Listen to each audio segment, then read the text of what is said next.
Mr. Shelf said to me, "I don't think your current bank balance is a true indicator of your level of intelligence." I was happy to hear that. He said, "I think you have plenty of talent and ability, and that you're much smarter than your bank balance indicates." And that turned out to be true. I was much smarter. My question to him was, then why isn't my bank balance bigger? And he said, "You don't have enough reason for accomplishing great things. If you had enough reasons, you could do incredible things. You have enough intelligence, but not enough reason." That's the key. If you had enough reason. In my years of study, I've also discovered this. Reasons come first and answers come second. Life has a strange way of hiding all the answers and disclosing them only to people who have been inspired to look for them, who have reasons to look for them. Put another way, when you know what you want and you want it badly enough, you will find ways to get it. The answers, the methods, the solutions will become evident to you. Hey, what if you had to be rich? Are there any books and tapes on the subject? The answer is yes. There are plenty of good ones.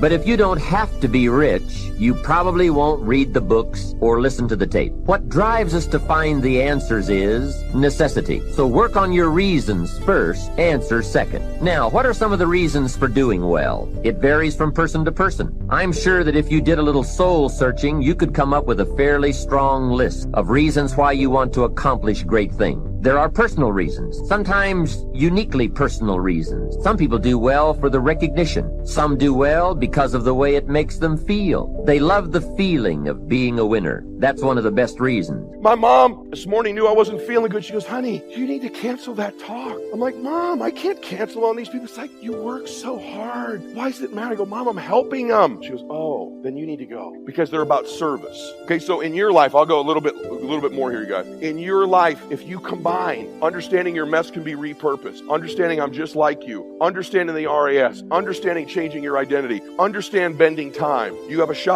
Combined with this industry, combined with the information you're getting. But if you don't change your identity, do you know how many people I've had as friends that got wealthy that aren't anymore? More than I have that are still wealthy. Do you know how many friends I have who lost a lot of weight and got in shape and aren't in shape anymore? Do you know how many friends I have that had a great relationship and marriage that aren't in that relationship or marriage? Does this sound familiar to you? You want to know why? Their internal thermostat pulling all that crap back. I ain't going back. I know where I am. I got to change that thermostat. By the way, you change the thermostat through your association. Change the thermostat. By the way, associations are reading books, following people on social media, listen to their podcasts, their audios, all that stuff. Subscribe to my podcast. It's on iTunes. Listen to my YouTube. It's all free. I make no money. This is work. My podcast costs me about $1 million. I do it to help people. I'm here today to help you. I was paid to be here today, but it's one of the only things I do to get paid anymore, to help you. I'm here to help you. I'm here to change your life. I spent the first 45 years of my life building my legacy and my dream, and I want to spend the second half helping other people build theirs. I feel like it's my calling and my mission in my life is to help people. It's sort of my form of ministry. I trickle God in there just a little bit, but not enough to be offensive. I give people the tools, skills, and inspiration to do it. I want to change the world. I want 1 billion people to change their lives and be a force for good. And let me explain to you why. I think the world is more screwed up and divided than it's ever been in the history of mankind. You're either a Democrat or a liberal or a Republican or a this or a that or black against white. If you in our country right now, evidently, if you're a white male, your enemy are brown people who are coming across our border, right? If that's not your enemy, then if you're a Christian, your enemy is a Muslim. If that's not your enemy, then if you're black, your enemy is white privileged males, right? By the way, really your enemy, if they're a Christian, white privileged, successful, married male, then they're really bad guys, right? And what we do is we enemy each other constantly in this world. We're more divided than we've ever been. People are broke. They're struggling. They want to blame somebody. The bottom line is people don't like their lives. They're not happy with their lives. They're looking for someone to blame. Politicians, Trump and Obama, I don't care who you like, they're both incredible at getting you to subtly blame someone else for your conditions. Those are confidants, and every person, not just every leader, every person needs a few confidants in your life with whom you can be transparent,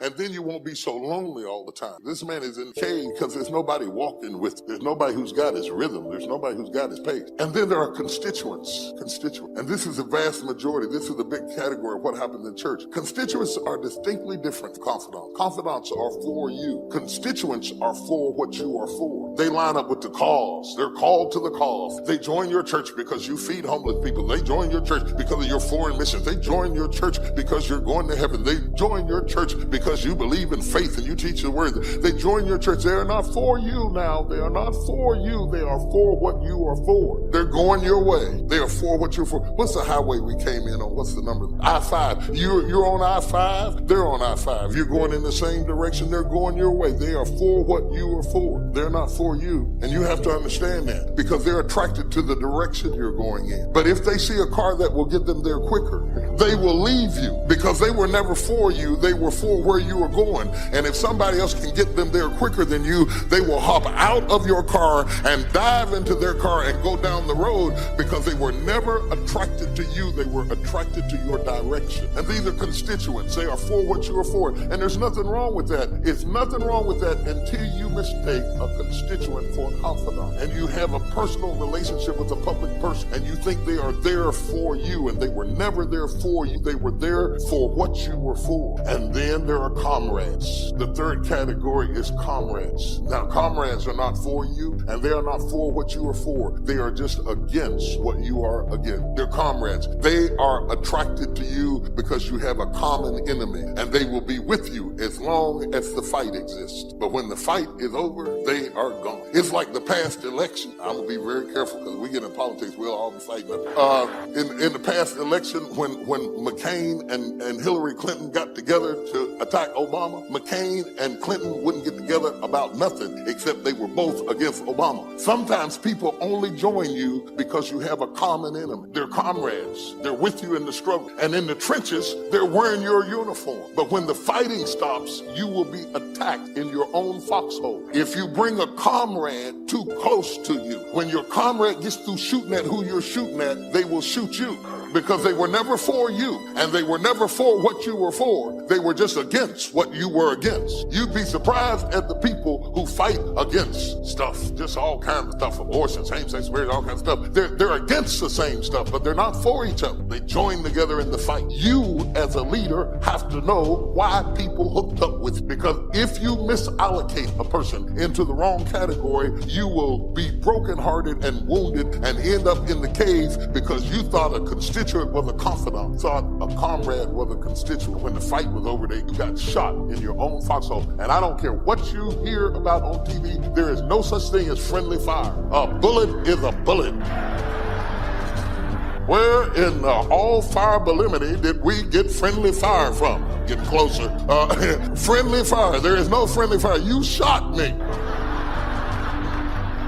What is a friendly bullet? A bullet go in your hind end saying, I like you, Woo, what's up with that? Because success without fulfillment is the ultimate failure. Who's with me on this, right? You make everybody else feel great. I mean, it's a horrible example. I hate it, but we all know an extraordinary spirit that took his own life just recently. Probably lit up more human beings than almost anybody alive when it comes to humor and joy. He made everybody else feel happy but himself. It's sad. You don't want that to be you. If there's any gift he can give besides his joy is the evidence of what you don't want to move towards. Nobody in this room is going to move towards that, but we do it at a little level. We die a little bit along the way by giving up what we really desire and believe in. And my goal is to make sure to see if we can wake that up. So, and by the way, fulfillment is as unique as there are people. Achievement, there's laws, right? You do this. Money, there are laws. Your body, there's laws. We all have biochemical, special, unique identities, but there's certain fundamentals. If you do them in mass, you're going to be overweight. If you do them differently, you're going to be fit and strong. Same thing with money. But fulfillment is as unique as art. Art is what one person thinks is beautiful, somebody else can think is ugly, and that's perfectly fine. Have you ever gone to an art museum and you see this big red square and they go, $10 million,